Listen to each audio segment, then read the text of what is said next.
All right, I think we're going to get started. So welcome everyone to the second to last biology seminar series. Today I invited Dr. Jared Wolf, who's up in CFRES. So Dr. Wolf came to us, well, he has a history of kind of bouncing around. So he did his master's and his bachelor's degree out in Cal Poly in Humboldt, which is in California. And then he transversed over the country and did his PhD in Louisiana. And then I think he went back to Cal Poly and was a research faculty and a wildlife ecologist up in the Pacific Southwest Research Station. Oh, that's in the Southwest. And then he found his way into the middle, and he has been at Michigan Tech for a little bit. He first started as a research assistant professor, and now he is an assistant professor up in CFRES. So you'll learn about Jared's work today, but he studies how wildlife interact with the environmental conditions to influence their populations and in both tropical and temperate forest. He's mostly studied birds, or he concentrates on birds. I think he has a passion for birds, and we'll hear about that today. So without much further ado. Awesome, thanks, Erica. And thanks everybody for coming. You left out one particular attribute. After having 2 kids and 4 years of raising kids, like I'm really good at like entertaining toddlers and changing diapers. And giving presentations on lack of sleep, because as Kristen knows, we had a 2-year-old barge in at like 1 a.m. Hopefully we won't have any diapers.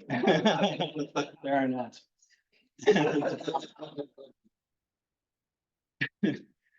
So this talk, as the abstract in the title alludes to, is really focused on trying to understand these enigmatic declines of birds, really in pristine tropical forests. And these are relatively new insights, and this research is really just getting underway of trying to understand the mechanisms behind these declines.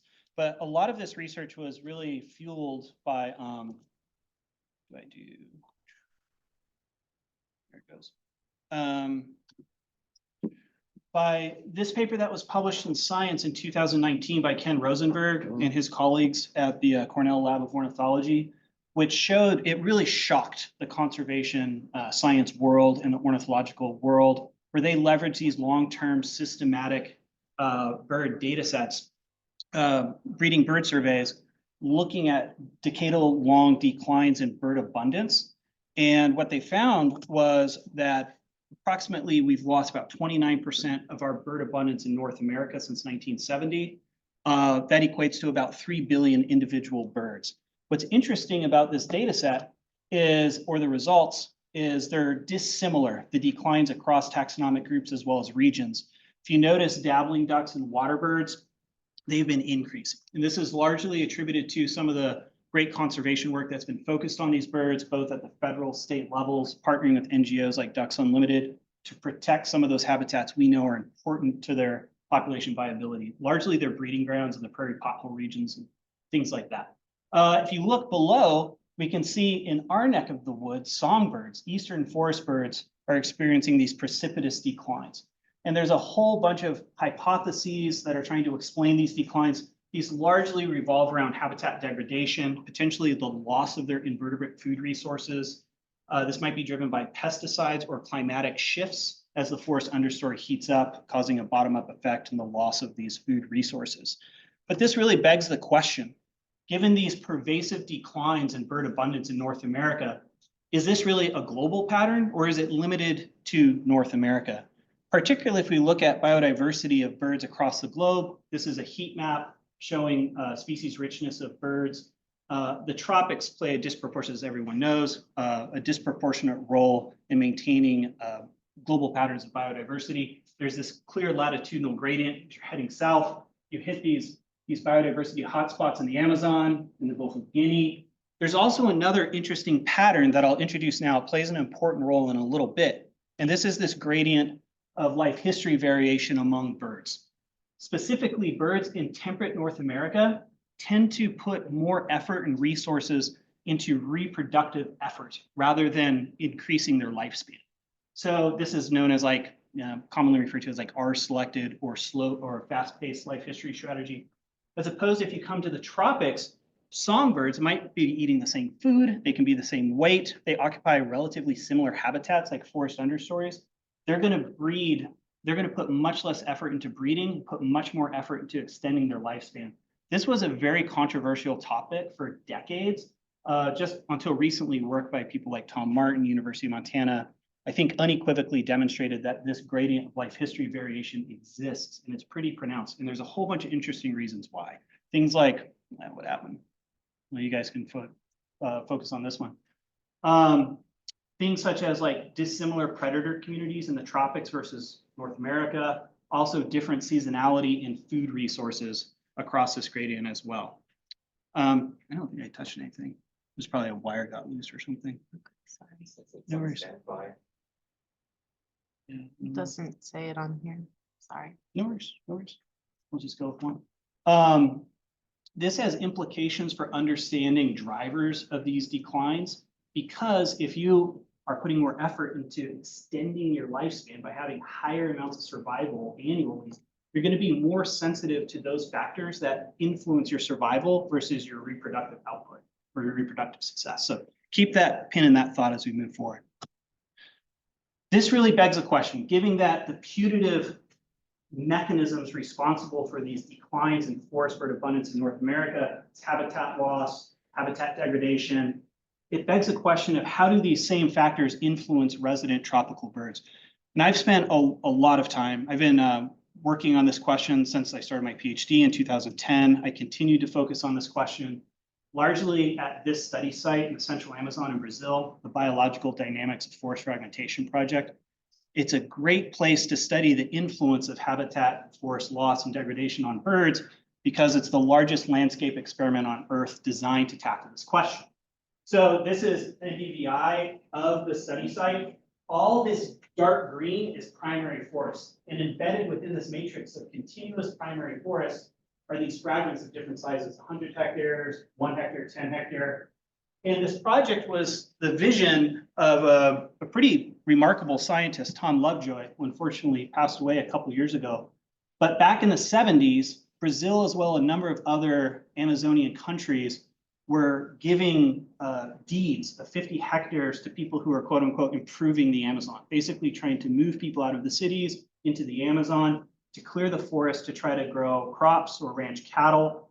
And Tom Lovejoy saw this happening, this government financed clearing of the forest. And he went to the Brazilian government. He said, hey, can you protect different fragments of various sizes so we can actually study the impact of fragment size, distance to source population on plant communities, insects, birds, and mammals? And they said yes. He thought this forest deforestation would continue, but Brazil stopped their subsidies of this deforestation in the 80s, leaving kind of just a fraction of the fragments that he wanted. But nonetheless, it's a great opportunity to study the influence of fragmentation, forest degradation, and subsequent regeneration on birds. This is what it looks like, the kind of official maps where you have 100 hectare, 1 hectare, 10 hectare fragments and various ages of second growth around it. One of the first projects I worked on to try to understand how forest degradation impacts insect-eating birds was working with my friend Carl Mocross. He's a Brazilian ornithologist. And what we did was we studied mixed species flocks. Mixed species flocks in the neotropics are truly remarkable. Each one of these species eats insects, but it does so in a particular niche dimension. This Lithorhynchus is kind of a generalist and it eats insects off the bark. This Thamnomenes antrite will sally to catch insects. This Myrmethurula will glean them off the bottom of leaves. And what they do is they protect that particular niche dimension by not allowing conspecifics to enter the flock. So you're only going to have one, at most two, of one particular species in a flock. And what happens is it kind of emerges as like a superorganism that moves through the forest eating insects. This superorganism can be quite stable, and there's evidence that these flocks can remain for decades, potentially centuries, holding territories, outcompeting other flocks.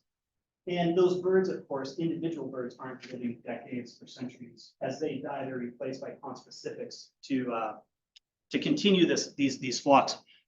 So what we did was we went through a whole bunch of different types of forests, forest fragments of different sizes, second growth, primary forest, and we observed the flocks. And what we used to analyze the influence of forest degradation on the flocks is network analysis, where this is actually a network. Each node is a particular species. The size of the node is how often we're encountering that particular bird in the flock. And the connections between the nodes are how often those two species are found together. And those two measures, you can build a network and look how they vary across space and time. So here's a network in primary forest. You can see it's species rich. There's a lot of connections. Here's a network in a 10-hectare fragment. You can see those connections are starting to weaken. And by the time you get to second growth, these flocks become really unstable. And it's really interesting to compare and contrast the longevity of these flocks, because as I said, these flocks can potentially persist for centuries. These flocks can't persist for a year in young second growth. They try to, these Amnamanes call in the flock members in the mornings. We'll move into the second growth in the wet season, build a flock, and come dry season, they dissipate and kind of fall apart. And we thought this is probably due to a bottom-up effect of food resources. If you're in fragmented forest or very simple second growth forest that doesn't have complex canopy above it, it's very prone to desiccation. It's warm in the understory, and that has downstream consequences on the insect food resources that are necessary to support these flocks. Another cool statistic that we can get from these different types of network analyses are clustering coefficients, where this is basically a measure of like cohesiveness of the flock. And then we use LiDAR to measure canopy height as an index of canopy or forest complexity. And there's this clear relationship that the more cohesive flocks are found in these older, more complex forests. So I wanted to take a step beyond that. Most of these studies, I thought this was a really cool study because we're leveraging network analysis to understand patterns of diversity across a disturbance gradient. But most of these similar studies just look at presence absence or changes of abundance. I wanted to look at potential demographic drivers of these changes. And to do that, you got to look at survivorship in lowland neotropical birds. Remember, it's hypothesized that they're going to be most sensitive to changes in survivorship, and that will in turn influence population growth and observed patterns of abundance. So to get at this question, we knew through all these studies that we had species that were very sensitive to fragmentation. They're all insect eating. This is a flock leader. This bird follows ants and eats the insects escaping ants. This is a solitary, sometimes joins flocks, understory insectivore. These we know do very well with fragmentation. Lithorhynchus, vegetable wood creeper, somewhat of a generalist that moves between interior forest and the edge, a frugivore, and a bird that specializes in gaps. So if you find that bird, Percnostula rufifrons, in the interior of the forest, you're going to find it in like a tree fall gap. So what I did was I took the historic data that Tom Lovejoy collected pre-isolation, where he was banding birds, and then a particular area was isolated, and then it subsequently, the matrix around the fragment regrew. I could estimate during those 3 points of time how survivorship was influenced by the fragmentation process and the post matrix regeneration around the fragment. So just taking a quick look at these, here's the birds we know are not sensitive. This is survivorship on the y-axis. High survivorship is good. Here's this bird, low survivorship is bad. Here's the pre-isolation. They all kind of had similar survivorship. And then post-isolation, you can actually see that the gap specialist increased in survivorship. And then as the regeneration occurred around the fragment, it started leveling off again. Conversely, birds we know that are sensitive, we see a pretty steep decline in annual survivorship, but then it starts recovering as that forest around the fragment starts recovering. And this is probably dampening the edge effects that we hypothesize are driving these declines, particularly changes in microclimate temperature and potentially the insect communities that they need, that they forage on as well. This isn't novel. This has basically turned into a cottage industry for like, I don't know, 15, 20 years. People looking at comparing pristine forests with fragments with second growth to try to understand patterns of species lost in these forests. Here's just another example from Costa Rica. This is from Gretchen Daly, Paul Ehrlich's lab out of Stanford, where they were using bird banding data to look at capture rates, the number of individual birds captured in a pristine forest versus a fragment. You can see insectivores, like we find, have the most strong signal. They're most sensitive to that fragmentation, particularly if they're forest-dependent insectivores. So just to review the impacts of forest fragmentation and forest degradation on tropical birds, understory insectivores, and this seems to be pan-tropical. We have work from Africa that shows this. There's something very special about understory insectivores that predispose them to being very sensitive to forest degradation and fragmentation. Why? This question in particular generated another cottage industry of graduate students and researchers developing hypotheses trying to address this question. Everything from, we've had colleagues measure the size of the eye of the birds, maybe they're sensitive to light. Birds, we've had colleagues that take birds in Panama out of the forest and bring them into a lab and stress them with heat. Maybe they're sensitive to heat. They've even taken them out into lakes and release them and see how far they fly before they hit the water, because maybe like flight distance is precluding them from dispersing out of the fragments. A whole host of hypotheses were tested. And just in the past few years, I think it's really coming to light that it's simply edge effects. It's the capacity of fragmenting a forest and having that drying, that desiccation and hot temperatures, desiccating the understory and warming it up are having an impact on these birds. And it's either doing it through reducing the food resources or increasing the physiological stress, or a mixture of both. So nonetheless, if you just take a step back, we know understory insectivores are sensitive to microclimatic change. They don't like it when you fragment a forest and it heats up in the understory. It's either reducing food, or it's stressing them out, or a mixture of both. This nonetheless produces a hypothesis. If climate change, particularly warming during the dry season in these tropical forests, is going to impact particular ecological guild of birds, it's probably going to be these birds, because we know they're sensitive to microclimatic change, right? So this begs the question, does sensitivity to microclimatic warming in the understory make understory insectivores vulnerable to climatic change? Further, what is the capacity of pristine tropical lowland rainforests to buffer these microclimates from the macroclimatic change? Can you get a forest that's complex enough, continuous enough to actually buffer those microclimates, allowing these birds to persist without having the deleterious effects of macroclimatic change happening in the environment outside the forest understory? If this is the case, that pristine forest can serve as climate refugia, which has been proposed in multiple articles studying this, then we would expect within primary forest, no shifting baseline, meaning that those insectivorous birds, their abundance and potentially their community structure would remain relatively stable through time. So to get at this question, my old PhD advisor, Phil Stouffer, led a team I was lucky enough to be a part of to tackle this question using historical data set from Central Amazon in primary rainforest. And this, I can just break down the schematic for you really quick. Most studies, the ones that we did, looking at flock dynamics, the Stanford study, is just comparing modern primary to modern disturbed and showing that understory insectivores are sensitive. What I did with my survivorship study is I looked at historical primary, there's forest change through time, and I compared it to modern disturbed changes in survivorship. But up to this point, nobody had used long-term banding data to actually just look at historical primary forest, and how does that compare to modern primary forest, to try to understand if there's a shifting baseline. This term shifting baseline, so a lot of ecologists in the room probably don't need to define it, but just in case you need a refresher, it really came from fisheries, where this idea that the incremental intergenerational change within a resource happens so slow that it's not perceived by human generation time.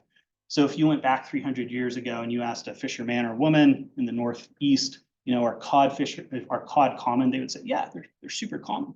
But if you go back and ask them today, their great grandchildren, they would say, no, they're relatively uncommon. but neither of those situations would seem weird to the people at that place in time because the baseline is shifting so slow underneath it. We wanted to ask a similar question using 40 years of bird banding data within a single location. So here's what we found. And remember, it's hypothesized if climate change is going to have an impact on birds, it's going to disproportionately impact those understory insectivorous birds most. So here's the results from this article, came out in 2021. This is the effect size of the change across 40 years in primary forest. And here's the ecological gill. If it's to the left of 0, this ecological gill is decreasing in abundance. If it doesn't overlap 0, it's a statistically significant decrease in abundance. And you can see, as predicted, this is pristine forest. It's not forest fragments. This is putative climate future. Insectivores, wood creepers are insectivores, right? Parent insectivore, terrestrial insectivore, near-ground insectivore are all having this dramatic declines in abundance.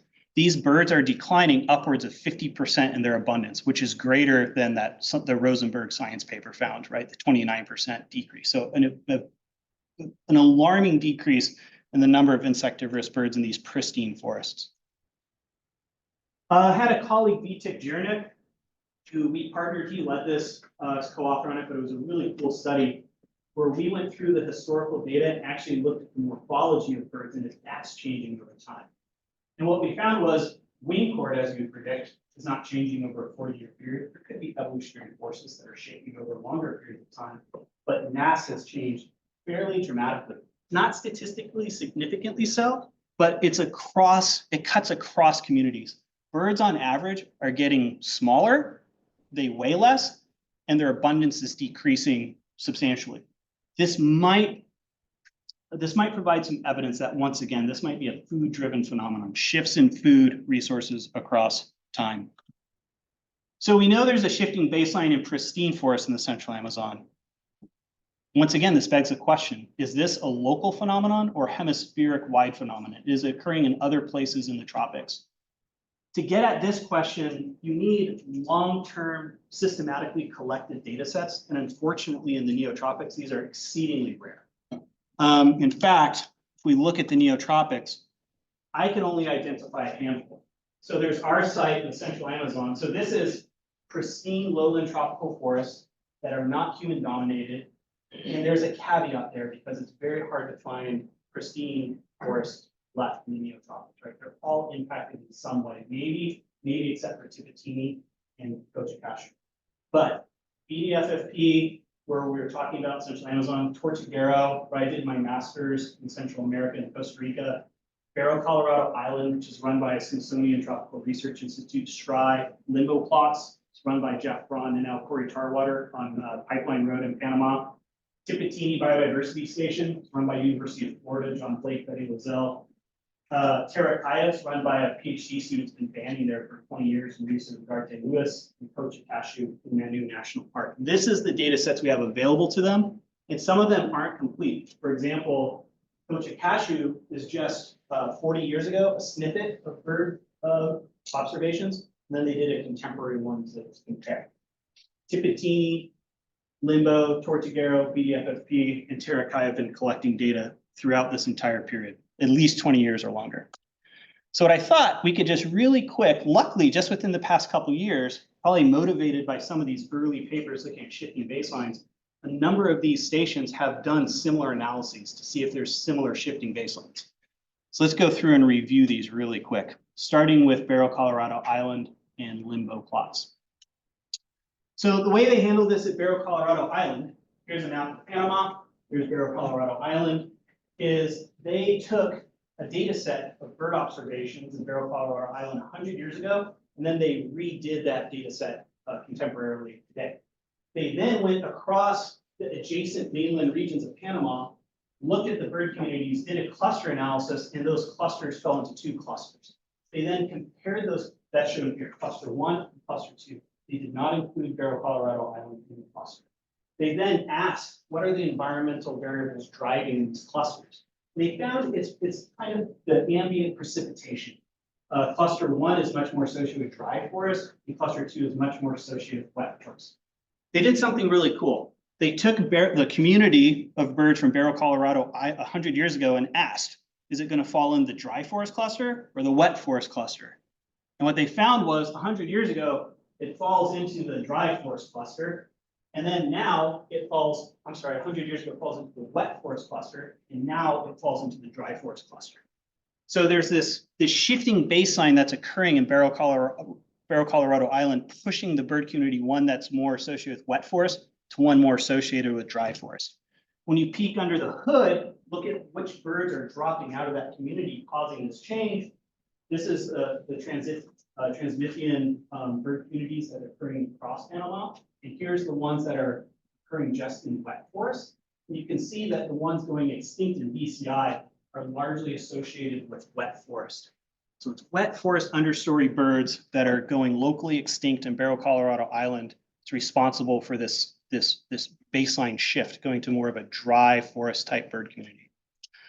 Switching gears, looking at limbo. So this is on the mainland of Panama following Pipeline Road.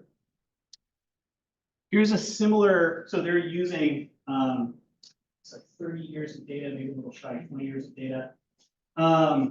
Looking at changes in abundance similar to what we did in that ecology letters paper. So this is the annual proportion, the annualized proportional change. These are species, these are effect sizes. So everything to the left of the zero shows a historic decline in abundance. Everything to the right shows a historical increase. If it doesn't overlap that dotted line, it's statistically significant.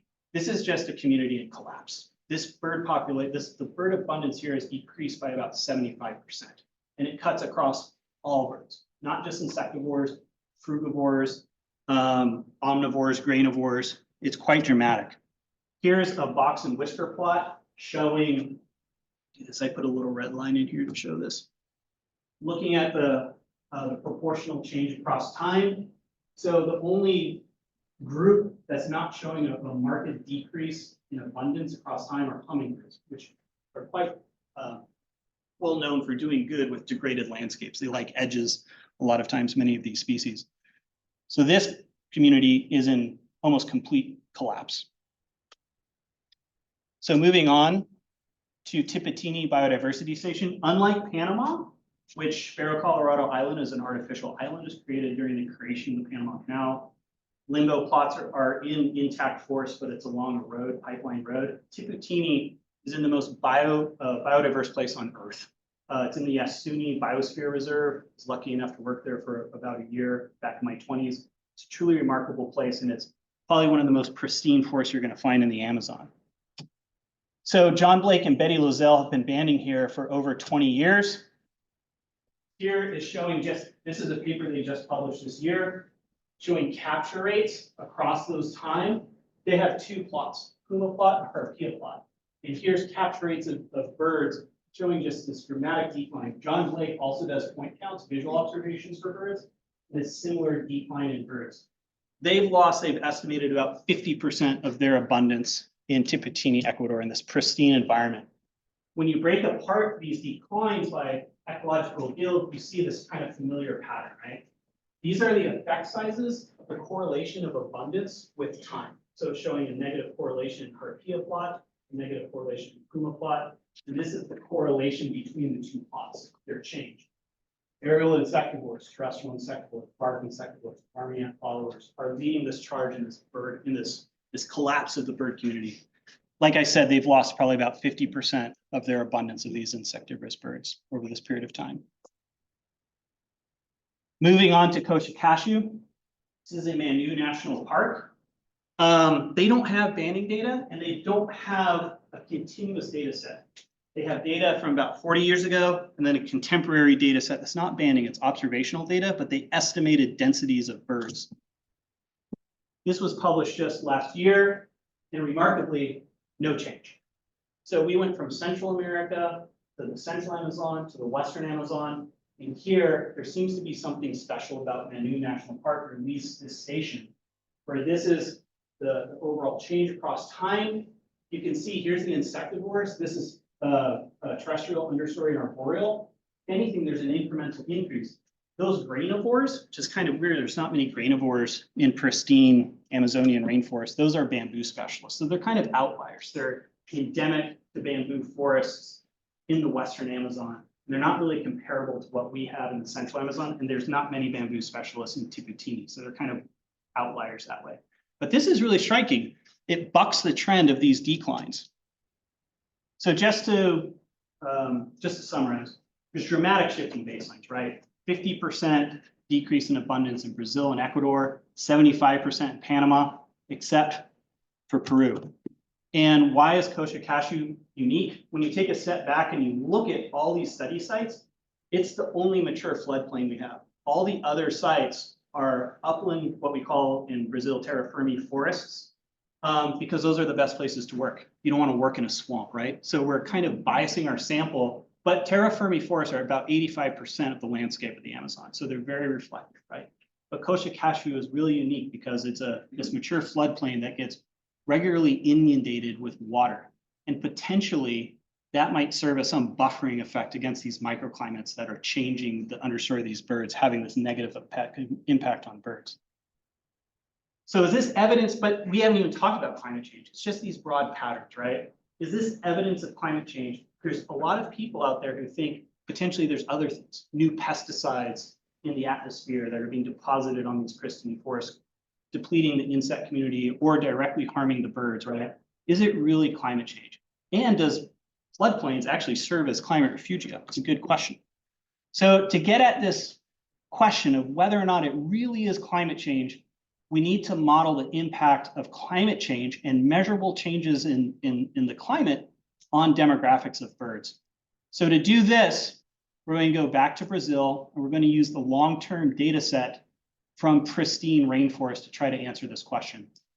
Climate data sets until recently were very hard to get in these remote areas, but there's these new, they're not that new, they're actually a few years old now, but ERA5 reanalysis. Basically, they're 2 kilometer, their granular resolution of 2 square kilometer of hourly estimates of temperature and precipitation. So we can go to these rural areas like EDFFP that doesn't have good climate data and get some estimates of what's going on. So for this analysis, what we did is we took those ERA5 data sets and we just looked at the dry season. Because if there is going to be an impact of hotter and drier temperatures, it's going to be at that pinching point, which is probably going to be the dry season. And just when you take a stand back and look at these trends, there's significant linear trends where there's about 1 degree warmer Celsius in the past 20 years in the central Amazon at our study site. We've lost on average about 10 millimeters of rain during that time. I took those, so this is average season temperature, average dry season precipitation. I normalized them and regressed them just to look at the distribution of years. And you can see that, so this is hot and dry, and this is cool and wet. And you can see a long time ago, the dry seasons were dominated by relatively cool and wet, and today they're dominated by hot and dry, just indicative of that trend. So what I did was I pulled each one of these variables, average dry season temperature, average dry season precipitation, and I used them in an explanatory variable in a Bayesian model that estimates survivorship using this mark recapture data set that spans 40 years, just to see how much, and it was a hierarchical model, how much of this variation in survivorship is explained by these variables. It explains about 85% of the variation in the survivorship data. These are the results. So this is the effect of temperature on survival. Once again, if it's to the left of this 0, these are beta estimates or effect sizes. Hotter temperatures lower survivorship, and this is the effect size of precipitation on survival. Everything to the right of this increased precipitation elevates survivorship. What we found is across the community, it doesn't matter which species you're looking at, hotter and drier dry season conditions impact survivorship. Remember, this is meaningful because in theory, we're looking at kind of the demographic engines of these bird populations, right? They're very sensitive to changes in survival. Also remember that it's hypothesized that longer living birds, because they're investing more of that energy and resources into extending their lifespan rather than annual reproductive efforts, will be inherently more sensitive to changes in survivorship. So I did a little post hoc analysis where I looked at inferred lifespan just by who has the longer annual average survivorship estimate, which presumably is an index of lifespan. and how sensitive they were using the beta estimates from the climate models to putative climate change. Take home message here is these birds live a long time, these birds live a short time. There's this general trend that birds here are much more sensitive to temperature. Longer lived birds are much more sensitive to temperature and changes in precipitation than shorter lived birds, which matches nicely with life history theory. That was Tom Martin's idea, that wasn't my idea. He gave me that idea. I was like, that is a slick idea, Tom. So take home message, a 1 degree increase in average dry season temperature reduced the mean predicted survival of the understory bird community by 63%. This is based on the prediction of the global model with longer lived species showing greater sensitivity. Unfortunately, as has been suggested, at least in our area, pristine upland rainforest does not appear to serve as meaningful refuge against climate change. That's really unfortunate. Next steps. We have to understand whether these patterns are occurring across the neotropics.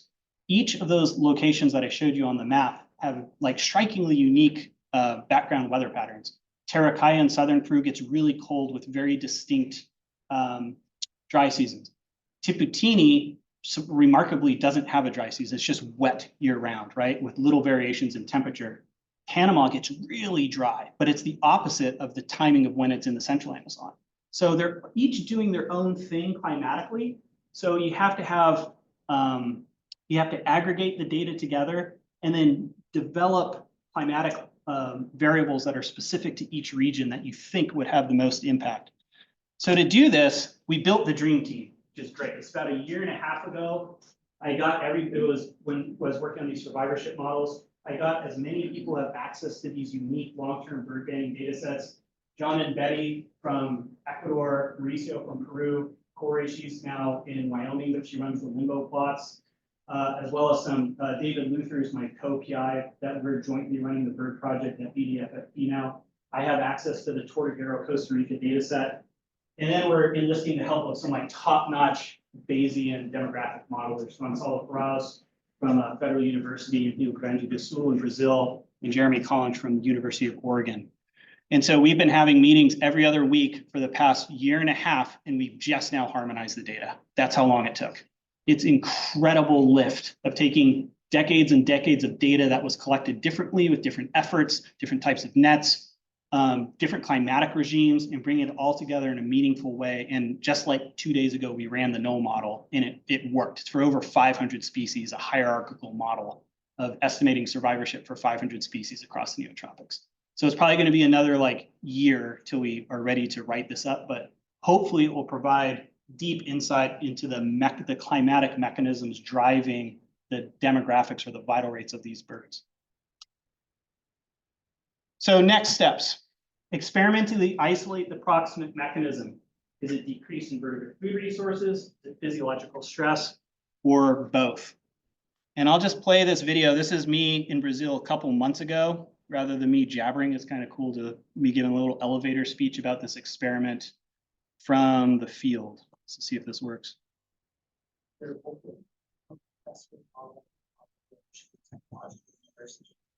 Not in Michigan, it's fact, in the middle of the Amazon rainforest.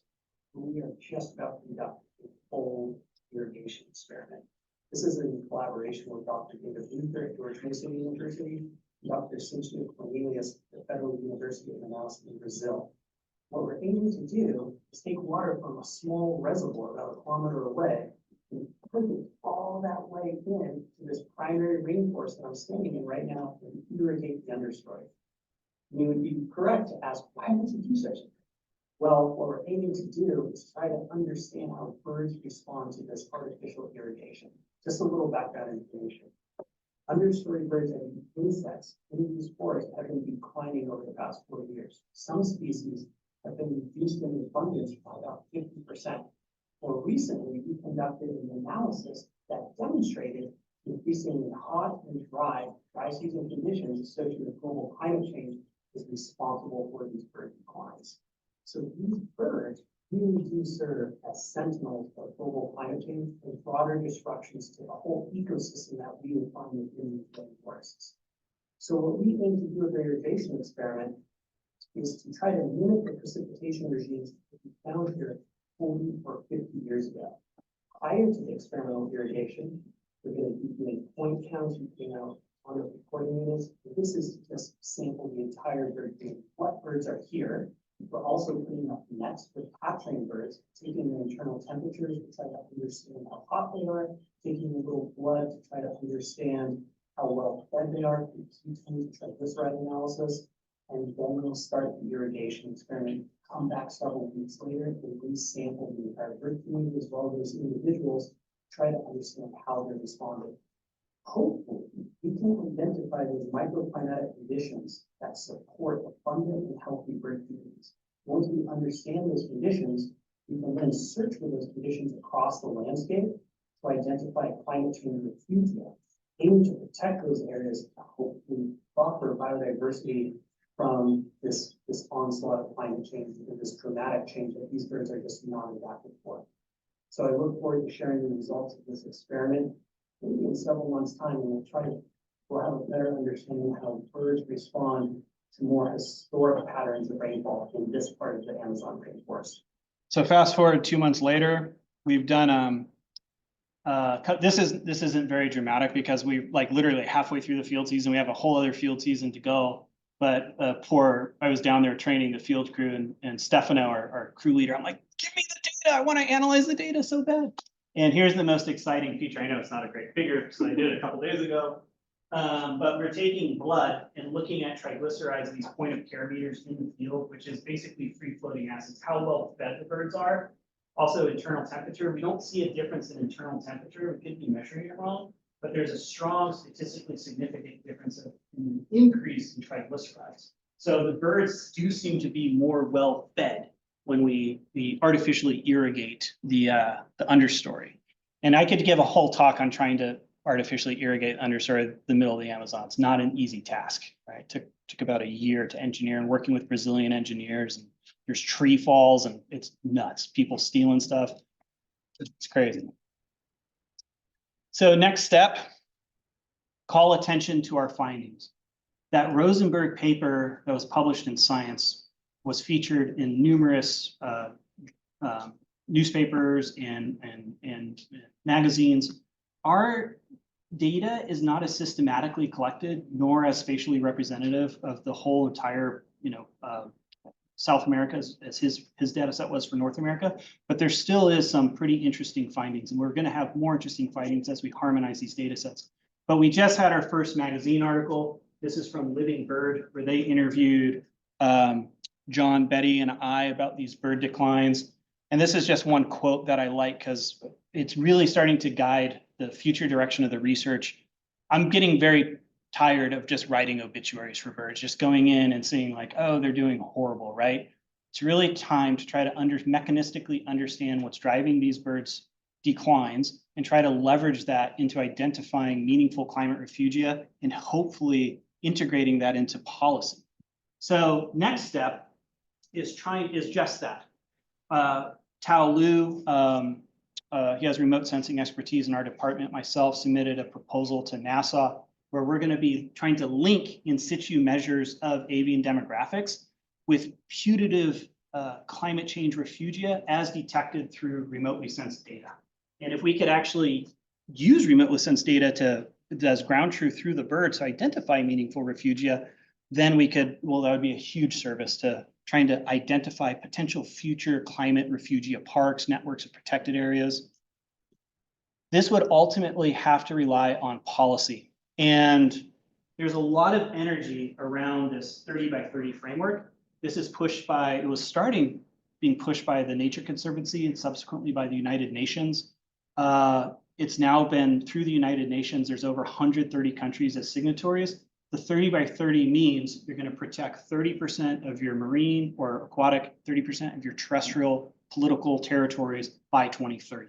This is explicitly done to try to mitigate the impacts of climate change on biodiversity.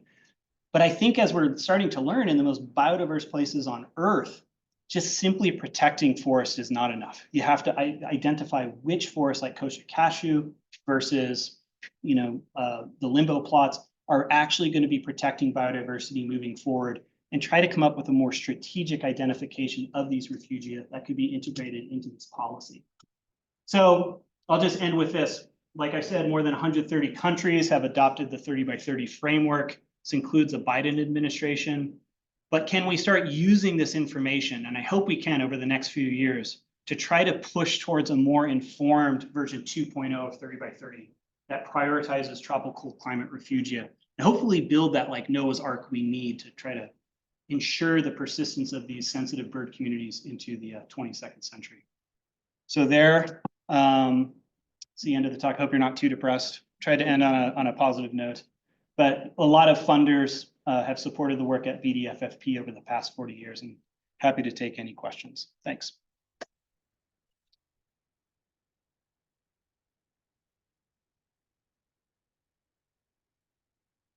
Yeah. Yeah, so much better grasp of it through like the NEON network in North America. The Europeans have done a really good job.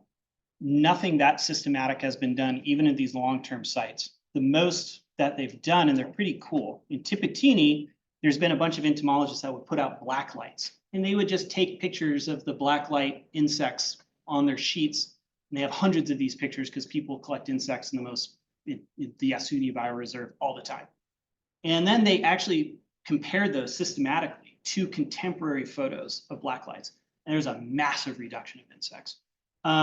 There's also been work looking at like climate change, where Dan Jansen published an article. He's a prominent ecologist in Costa Rica, where he's been taking photos of Volcan Barva, this pristine cloud subalpine forest in Costa Rica, for like 40, 50 years. And so he systematically went through and compared like amounts of cloud cover, and shows us this dramatic decline in the amount of cloud cover over these forests. So in the tropics, because we don't have this systematic data collection, there's all these like indirect ways people have been doing it. And we flirted with the idea at BDFFP, there's people who studied all types of one-off groups of insects. Like someone came in and collected spiders in, 30 years ago. And we were very tempted to try to go and recreate some of those sampling, but insects are so variable on the landscape, and we're not entomologists.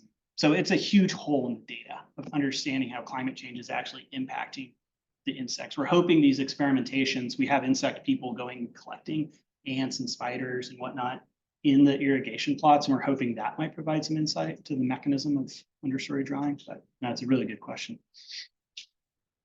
Yeah, and Okay, so you're talking about the neotropics, and you think, is there like the effort to maybe try and link or like do the same kind of like idea across the entire tropic, like in Africa as well? tentatively, yeah, there's Corey Tarwater, who I forgot to mention. So she's running the limbo plots, and she's an all-star, does really great work. If you're an ESC voting member, she is the nominee to come here for the Dell seminar. So vote for Corey. Push for her. She's really cool. Corey is starting to put together the framework for like global long-term bird monitoring efforts, and through that are based on mark recapture, so we could actually look at demographic trends. And through those efforts, we've encountered people from like Australia that are trying to do the same thing, and they're focused on more like the Asiatic tropics. So there's like a growing, I wouldn't say like groundswell, but there's like multiple independent nodes of interest that are trying to bring together global banding data sets. And it's a lot of work.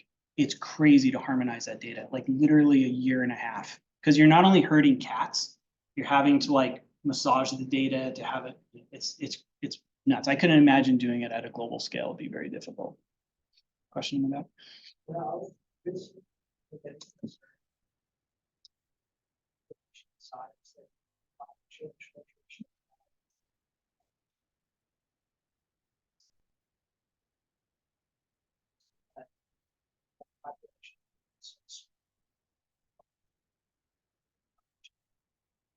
Yeah, so the if you go into the IUCN Red List, which kind of provides that global perspective of animals that are species of wildlife that might be threatened or endangered, virtually all these species is not enough is known.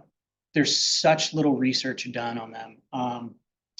So there's some peculiarities that make it that you want to like limit broadening your inference based on one location. For example, there's a species of this Myrmithurla ant wren that just went locally extinct at our site, just went extinct.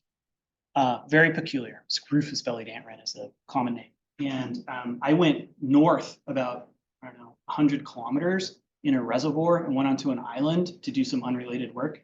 And there they were in high numbers.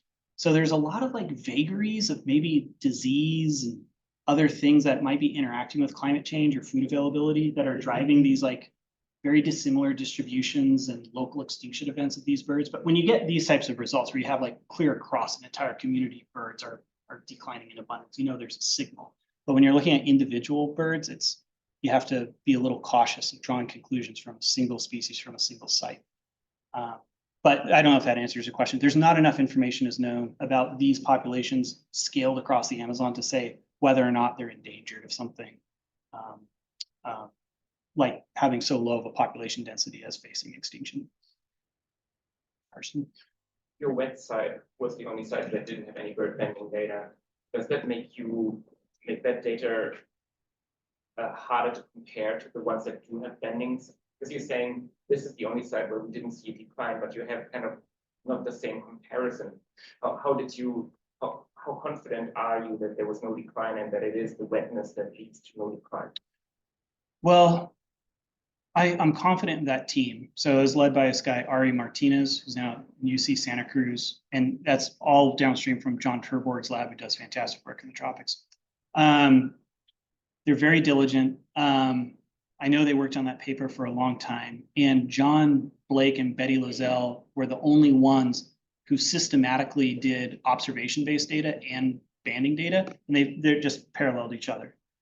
So in theory, the stuff from Manu National Park probably is real. They're really good biologists. They're a good team. They just don't have banding data. But yeah, it shows that there's really a lack of decline in those. And once again, it's a mature floodplain, but it's a sample of one. You know, it's really hard to say what's going on there, but it's a unique outlier for sure. Becca. Have you compared the levels of decline from that to the fragmentation and the secondary forest ones as well, like with climate data and Yeah. the same things, and how does that? That's next on the list. So we're building these pretty complex models, and for the harmonized data set across all the sites, there's this remotely sense-based model called the Forest Integrity Index, which kind of gets at that. Like the more fragmented a landscape is, the like lower the index. So we include that in the model to try to account for trying to isolate the impacts of like degraded forest to really focus on climate. So it's a nuisance parameter. But at BDFFP, once this is all done, the next project I want to work on is looking at the interactions between climate change and forest fragmentation and the regeneration of the matrix on demographic parameters of birds. So presumably you would assume that if you had edge effects associated with fragmentation, that's going to be exacerbated by increasingly dry and severe dry seasons. So we're probably going to see a magnified effect, decreased demographics in those situations. Does that make sense? So that's next on the list, but those models are going to be like really complex. Because I was thinking those edge ones would also be associated with that talk a few weeks ago, ecology of fear, like Oh yeah. who's around there, are they being having to be more careful and so eating less and so survival rates going down? Well, we haven't even touched predators, but we know it plays a huge role, particularly in nest success and post-fledging success. And that's just another lifetime of research to understand the impacts of fragmentation on that. One more question.